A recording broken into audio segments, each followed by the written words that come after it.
A very fresh good morning to all my dear students. Today we are going to revise the search for genetic material. In our previous videos we have discussed the structure of DNA, the characteristic feature of double helical model of DNA and packaging of DNA, that how this long DNA is packaged into a small cell. Now today we are going to discuss the search for genetic material. कि जो genetic material है वो actual में है क्या। अब हमें पता है कि फ्रेडरिक मेशर ने क्या बताया था, the DNA was an acidic substance nucleon. Same time पे फ्रेडरिक मेशर ने न्यूक्लियन के बारे में बताया था और उसी टाइम पर मेंडल की इनहेरिटेंस का काम चल रहा था। But they both did not explain that what is the genetic material. लेकिन तब तक हमें ये नहीं पता था कि वो मोलिक्यूल क्या है जो ट्रांसफॉर्म होता है, जिसकी ट्रांसफॉर्मेशन होती है। Now in 1926 quest start to determine the molecular basis of inheritance. 1926 में मोलिकुलर बेसिस इनहेरिटेंस का डिटर्मिनेशन शुरू हुई कि मोलिकुलर बेस क्या है, इनहेरिटेंस जो होती है उसमें जो मॉलिक्यूल है वो मॉलिक्यूलर लेवल पे इनहेरिटेंस की स्टार्टिंग हुई, सर्च हुई कि मॉलिक्यूल क्या है। अब वोल्टर सटन जो थे, मेंडल, थॉमस मॉर्गन, इन सभी ने इस डिस्कवरी को नैरो कर दिया था और नैरो करके किसमें पहुंचा दिया था, इन क्रोमोसोम्स इन न्यूक्लियस की डिस्कवरी, जो कि जो भी है, जो भी मटेरियल है, जो भी मॉलिक्यूल है that is present in the chromosome in the nucleus, कि उन सब ने, सटन ने, Walter Sutton, Gregor John Mendel, Thomas Hunt Morgan, इन सब ने नैरो कर दिया रिसर्च को कि रिसर्च सिर्फ किस पर करनी है, क्रोमोसोम इन न्यूक्लियस। तो उसके बाद जो है एक्चुअल की जेनेटिक मटेरियल क्या है, डीएनए है, आरएनए है, प्रोटीन्स है, वो शुरू हुआ। तो उसके लिए सबसे पहले ट्रांसफॉर्मिंग प्रिंसिपल आया। सर्च शुरू हुई जब जेनेटिक मटेरियल की, तो सबसे पहले ट्रांसफॉर्मिंग प्रिंसिपल के बारे में हम बात करते हैं। ट्रांसफॉर्मिंग प्रिंसिपल अब क्या है कि in 1928 Frederick Griffith works on the, ये काम कर रहा था स्ट्रेप्टोकोकस न्यूमोनाई पे। Streptococcus pneumoniae, it is a bacteria that causes pneumonia. ये वो बैक्टीरिया है जो क्या क्योज करता है, न्यूमोनिया क्योज करता है।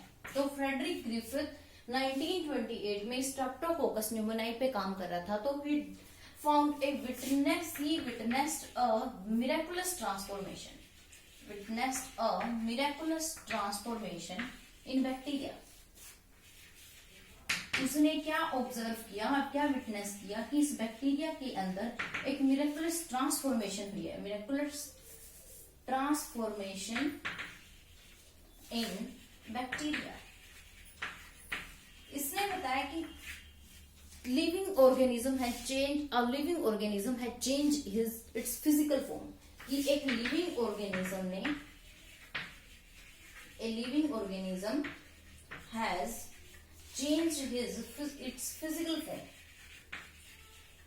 एक लिविंग ऑर्गेनिज्म ने क्या किया, अपनी फिजिकल फॉर्म चेंज कर दी। तो किस पे काम कर रहा था, ट्रांसफॉर्मिंग प्रिंसिपल को एक्सप्लेन करना आज है। तो ट्रांसफॉर्मिंग प्रिंसिपल कब आया, 1928 में। कौन, फ्रेडरिक ग्रिफिथ ने दिया, जो किस पे काम कर रहा था, स्ट्रेप्टोकोकस न्यूमोनाई पे, जो न्यूमोनिया क्योज करती है। उसने एक मिराकुलस ट्रांसफॉर्मेशन देखी बैक्टीरिया के अंदर कि एक लिविंग ऑर्गेनिज्म जो है वो अपनी फिजिकल फॉर्म जो है वो चेंज कर देता है। तो अब क्या हुआ कि इसने जब Frederick Griffith grows the bacteria in culture plates, जब ये बैक्टीरिया को कल्चर प्लेट्स में ग्रो करवा रहा था, it was growing bacteria on culture plates, then what did he see, जब वो कल्चर प्लेट्स पे ग्रो करवा रहा था उसने क्या देखा, some bacteria form shiny colonies, कुछ बैक्टीरिया जो है शाइनी कॉलोनीज बना रहे हैं due to presence of a mucus.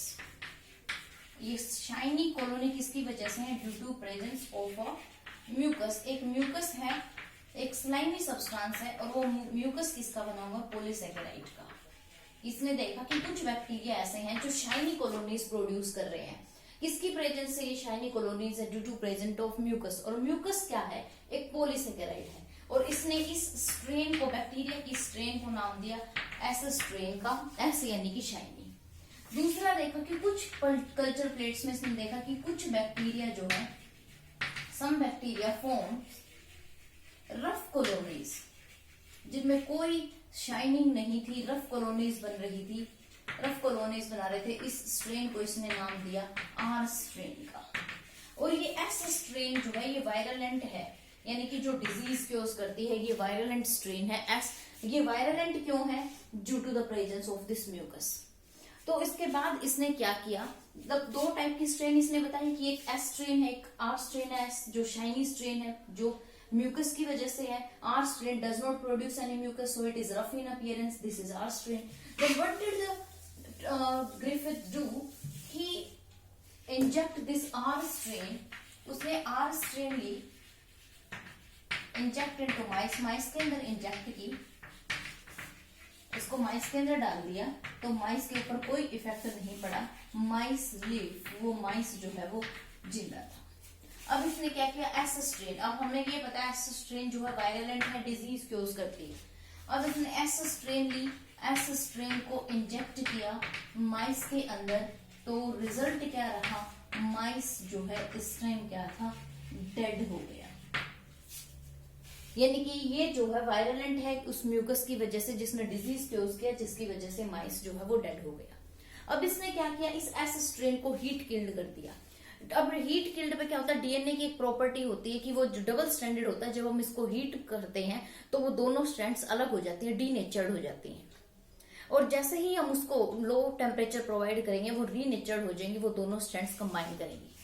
तो इसने क्या किया, इस एस स्ट्रेन को हीट किल्ड करके और किसके अंदर डाल दिया, बैक्टीरिया के अंदर। अब सेकेंड सीक्वेंस में इसने क्या किया, इसने हीट किल्ड एस स्ट्रेन ली, हीट किल्ड एस स्ट्रेन, उसको माइस में इंजेक्ट किया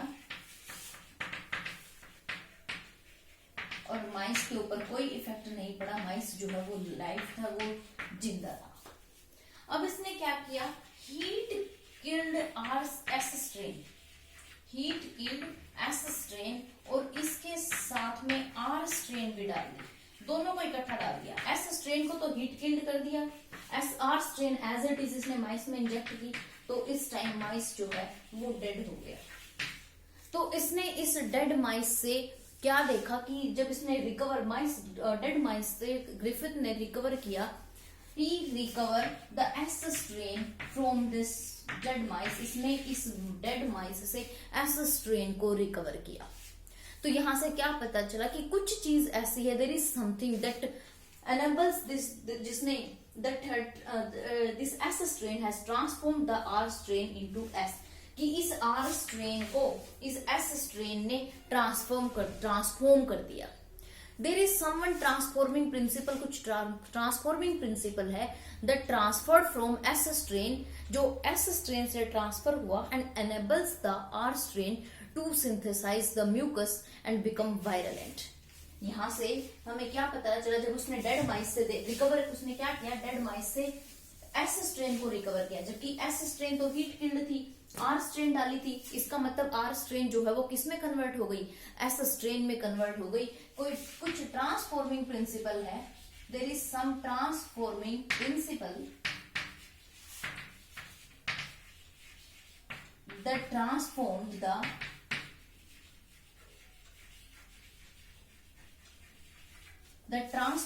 S strain that enabled the R strain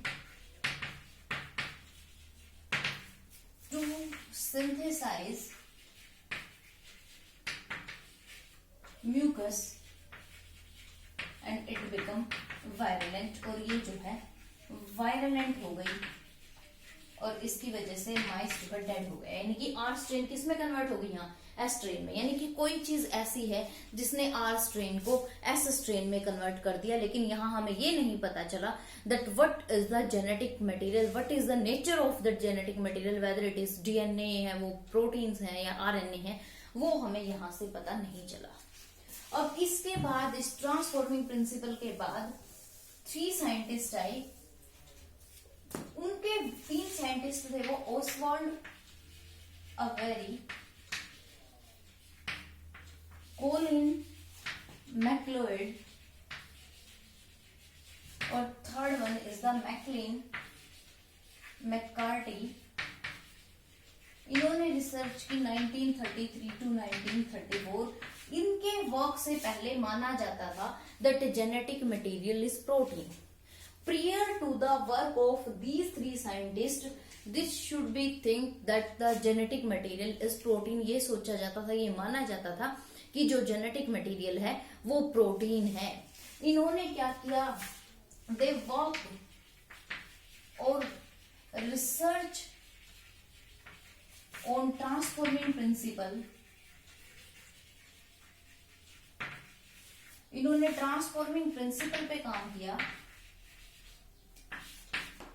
जो कि किसके ट्रांसफॉर्मिंग प्रिंसिपल्स पे, जो ग्रिफिथ ने किया था। जो ग्रिफिथ ने माइस के ऊपर एक्सपेरिमेंट किए थे, उन एक्सपेरिमेंट्स पे इसने क्या किया, इन्होंने क्या किया, इन्होंने उन रिसर्च के ट्रांसफॉर्मिंग प्रिंसिपल पे, उस ग्रिफिथ के एक्सपेरिमेंट्स पे। तो यहां से इन्होंने क्या किया, उस एस स्ट्रेन से बायोकेमिकल्स को प्योरीफाई किया। क्या किया इन्होंने, बायोकेमिकल्स को प्योरीफाई किया। कौन कौन से बायोकेमिकल्स थे वो, आरएनए, डीएनए एंड प्रोटीन्स। इनको निकाला कि 3 चीजें प्रेजेंट है, आरएनए होता है, डीएनए है, प्रोटीन्स है।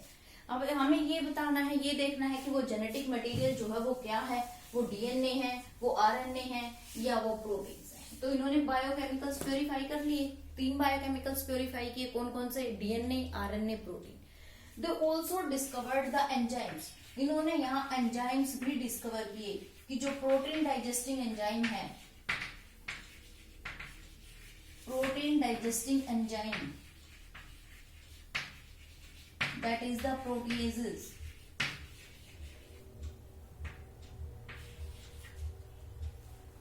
DNA digesting enzyme, DNAs, RNA digesting enzyme, RNAs। इन्होंने क्या किया, सबसे पहले प्रोटियोसिस एंजाइम जो है वो इंजेक्ट किया एस स्ट्रेन के अंदर। अब जब एस स्ट्रेन के अंदर पूरे एंजाइम इंट्रोड्यूस किया गया प्रोटिएसिस, तो इसने प्रोटिएसिस ने क्या किया, इसने प्रोटीन्स को डाइजेस्ट कर दिया। उसके बाद भी उन्होंने देखा, उन्होंने क्या किया, एस स्ट्रेन के अंदर क्या इंजेक्ट किया, प्रोटिएसिस इंजेक्ट किया। इस प्रोटिएसिस ने उसके अंदर प्रोटीन्स को खत्म कर दिया, डाइजेस्ट कर दिया। लेकिन इसके बाद भी उन्होंने माइस से रिकवर, माइस आर स्ट्रेन है, उसके बाद भी वो आर स्ट्रेन एस स्ट्रेन के अंदर जो है ट्रांसफॉर्म हुई। इसका मतलब जो है वो जेनेटिक मटेरियल प्रोटीन्स नहीं है, क्योंकि प्रोटीन्स तो खत्म हो गया, लेकिन उसके बाद भी ट्रांसफॉर्मिंग हुई।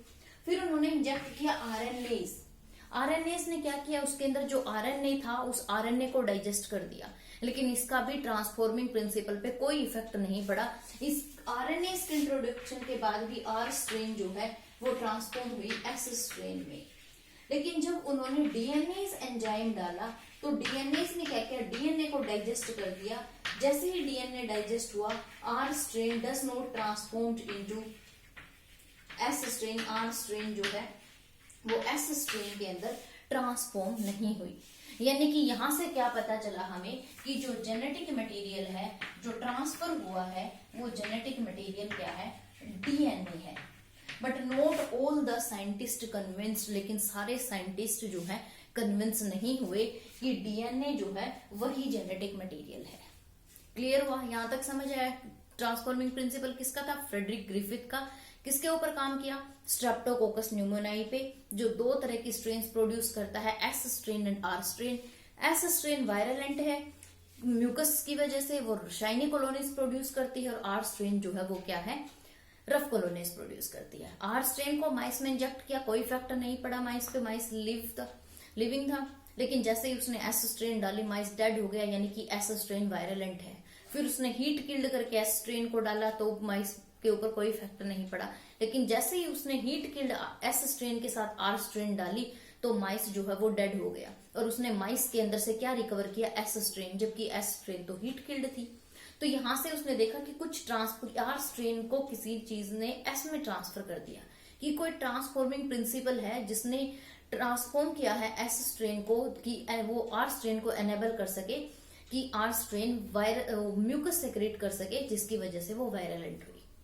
उसके बाद 3 साइंटिस्ट आए, इन ओसवाल्ड अवेरी, मैक्लोइड, कोलिन मैक्लोइड, मैकलिन मैककार्टी। 1933 से 34 तक इन्होंने काम किया। इससे पहले सोचा जाता था कि प्रोटीन है जेनेटिक मटेरियल, लेकिन इन्होंने उस ट्रांसफॉर्मिंग प्रिंसिपल पे ही, उस बैक्टीरिया से ही रिकवर किए, इन केमिकल्स प्योरीफाई किए। उसके बाद केमिकल्स को प्योरीफाई करके एंजाइम्स इन्होंने डिस्कवर किए, उनको डाइजेस्टिंग एंजाइम्स। तो डाइजेस्टिंग एंजाइम्स को डाल डाल के देखा गया, तो वहां से इन्हें ये पता चला कि जेनेटिक मटेरियल जो है वो डीएनए है, ना कि प्रोटीन।